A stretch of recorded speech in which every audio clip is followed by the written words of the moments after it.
Bismillahirrahmanirrahim. Welcome to my channel Knowledge Palace. Today we are going to discuss Balfour's Agreement or Good Friday Agreement. Good Friday Agreement क्या है, कब sign हुआ और इसका purpose क्या था और क्या इसके रिजल्ट्स क्या हुए. Good Friday Agreement is an important moment in the history of the Northern Ireland. When, on 10th April 1998, something called the Good Friday Agreement or Belfast Agreement was signed. This agreement helped to bring out an end of a conflict, end of a period of conflict, which called Troubles. The Troubles was a period when there was a lot of violence between two groups. One is Republicans and the second is Loyalists, when many people were killed in the fighting. But where this fighting come from in the first place, or how did it lead to Good Friday Agreement? क्या actually fighting थी, क्या disputes थे, क्यों थे और ये good Friday agreement क्यों हुआ, किस तरह से गुड फ्राइडे एग्रीमेंट ने इन डिस्प्यूट्स को रिजॉल्व किया, and what was the troubles. The conflict in Northern Ireland dates back to when it became separated from the rest of the island in early 1920s, when Great Britain had ruled Ireland for hundreds of years. इतने साल उन्होंने great Britain जो है British उन्होंने हुकूमत की, but when it split off from British rule, living Northern Ireland as a part of the UK, उन्होंने UK को सेपरेट हो गए यूके से, और क्योंकि वो एक सेपरेट होमलैंड चाहते थे, and the Republic of Ireland as a separate country. वो चाहते थे कि हमारा एक अपना सेपरेट होमलैंड हो, हमारा सेपरेट कंट्री हो, तो इस वजह से वो सेपरेट हो गए. But when this happened, the population of northern Ireland was divided into two groups. One is unionist and the second is nationalist. Unionist जो थे, they were happy to remain as a part of the UK, and some of them were also called loyalists because they were loyal to British Crown. And nationalists जो थे, who wanted to Northern Ireland to be an independent from the UK and join the Republic of Ireland, because some of them were also called Republicans, and they wanted Northern Ireland to join the Republic of Ireland.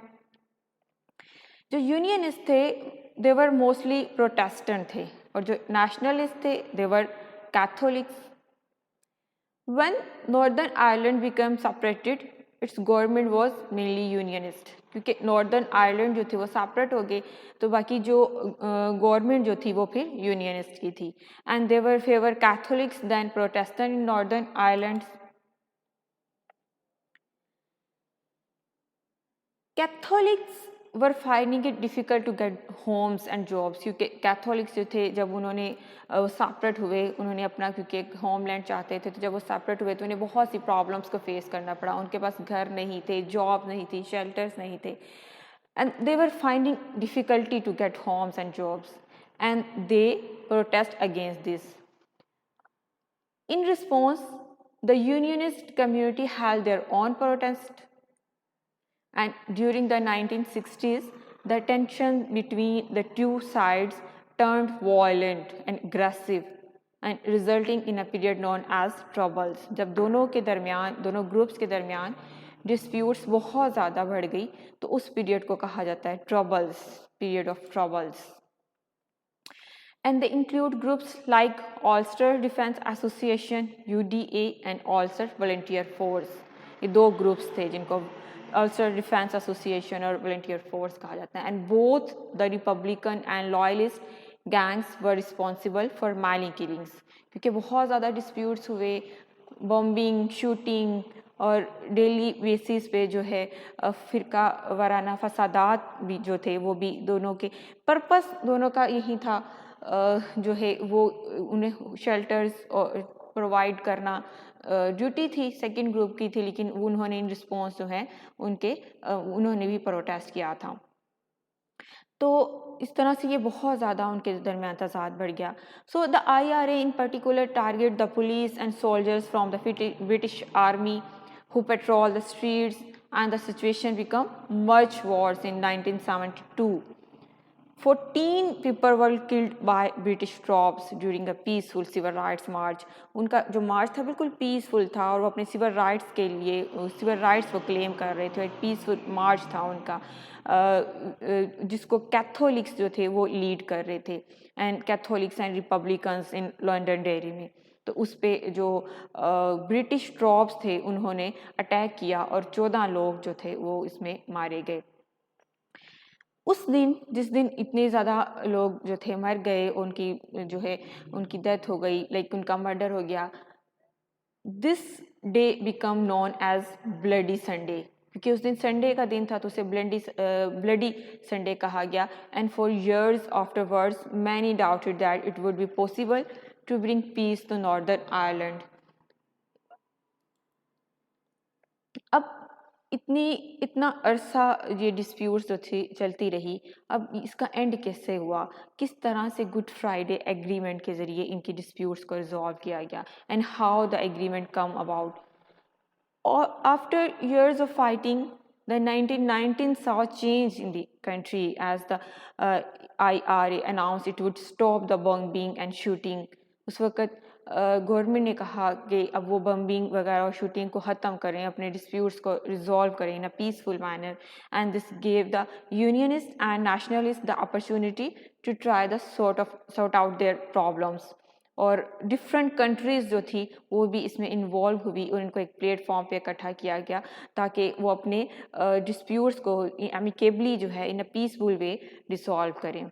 It was not an easy process, and other countries got involved to have the two sides to reach a deal. And in 1998, after nearly 2 years of talk, 2 साल की मुसलसल बातचीत के बाद, and after 30 years of conflict, the Good Friday Agreement was signed.